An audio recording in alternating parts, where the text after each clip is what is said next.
கிறிஸ்துவுக்குள் அன்பான கர்த்தருடைய பிள்ளைகளே, இன்றைய வேத வசனமும் ஜெபமும் அப்போஸ்தலனாகிய யூதா எழுதின பொதுவான நிருபம் ஒரு 1 அதிகாரம் 20 வசனம். நீங்களோ பிரியமானவர்களே, உங்கள் மகா பரிசுத்தமான விசுவாசத்தின் மேல் உங்களை உறுதிப்படுத்தி கொண்டு பரிசுத்த ஆவிக்குள் ஜெபம் பண்ணி. என் அன்புக்குரியவர்களே, இங்கே யூதா ஒரு நிருபம் தான் எழுதியிருக்கிறார். அப்போஸ்தலனாகிய யூதா ஒரு நிருபம் தான் எழுதியிருக்கிறார். இதில் இந்த யூதாவில் நிறைய சத்தியங்களை பரிசுத்த ஆவியானவர் நமக்கு கற்றுக் கொடுக்கிறார். நீங்கள் உங்கள் மகா பரிசுத்தமான விசுவாசத்தின் மேல் உங்களை உறுதிப்படுத்தி கொண்டு பரிசுத்த ஆவிக்குள் ஜெபம் பண்ண வேண்டும் என்று நமக்கு ஒரு ஆலோசனை கொடுக்கிறார்.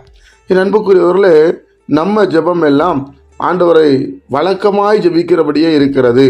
ஆனால் நாம் பரிசுத்த ஆவிக்குள்ளே ஜெபிக்க வேண்டும் என்று நமக்கு இங்கே ஒரு ஆலோசனை கொடுக்கிறார். நீங்கள் பரிசுத்த ஆவியில் ஜெபிக்கணும். ஆவிக்குரிய ஒரு ஜெப வாழ்க்கை நமக்குள்ளே இருக்க வேண்டும். அந்த ஜெபந்தான் நம்மளை தேவனுக்கு நேராக நடத்தும். தேவனோடு பேசுகிறதை நமக்கு அழகாய் இணைக்கும். தேவனுக்கும் நமக்கும் உள்ள நல்ல உறவை பலப்படுத்தும்.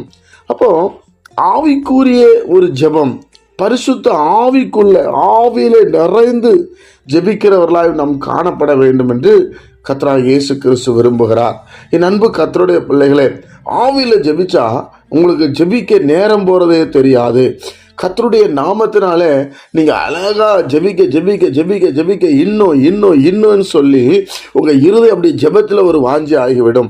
இயேசு கிறிஸ்துவ பாருங்க, ராம் முழுவதும் ஜெபம் பண்ணினாராம். அப்படின்னா ஆவியில ஜெபித்து இருக்கிறார். பிதாவோடு பேசிக்கொண்டே இருக்கிறார்கள். பிதாவும் குமாரன் 2 பேரும் பேசிக்கொண்டே இருக்கிறார்கள். என் அன்புக்குரியவர்களே, நாமளும் அப்படிப்பட்ட அனுபவத்தை நாம் பெற்றுக்கொள்ள வேண்டும். ஜெபத்தை குறித்த ஒரு அனுபவத்தை பெற்றுக்கொள்ள வேண்டும். பரிசுத்த ஆவிக்குள்ள ஜெபம் பண்ணணும். அப்போ முதலாவது ஜெபிப்பதற்கு முன்பாக, ஆண்டவரே என்னை பரிசுத்த ஆவியில நிரப்பும் என்று சொல்ல வேண்டும். ஜெபம் என்றாலே மனசுல ஒரு பெரிய சந்தோஷம் வர வேண்டும். ஐயோ, என் ஜெப நேரம் வந்துருச்சு.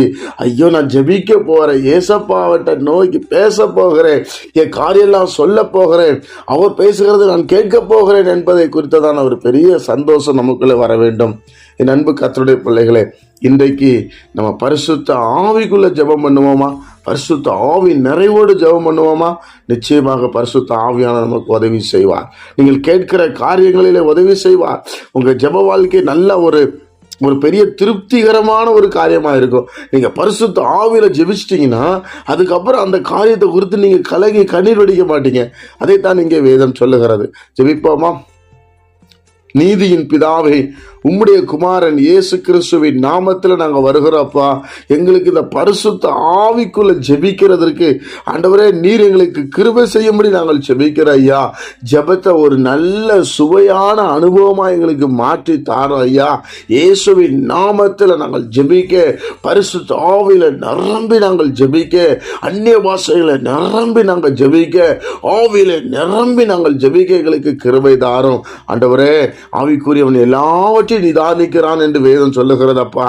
எல்லாவற்றையும் நிதானிக்கிறீர், எங்களுக்கு கிருபை செய்வீராக. இந்த பிரசன்னத்தினாலும் வல்லமையினாலும் எங்களை நடத்தும்படி ஜெபிக்கிறோம். தரை மட்டும் தாழ்த்துகிறோம். இந்த நாளை எங்களுக்கு ஆசீர்வதித்து தாரும். இயேசுவின் மூலம் ஜெபிக்கிறோம் பிதாவே.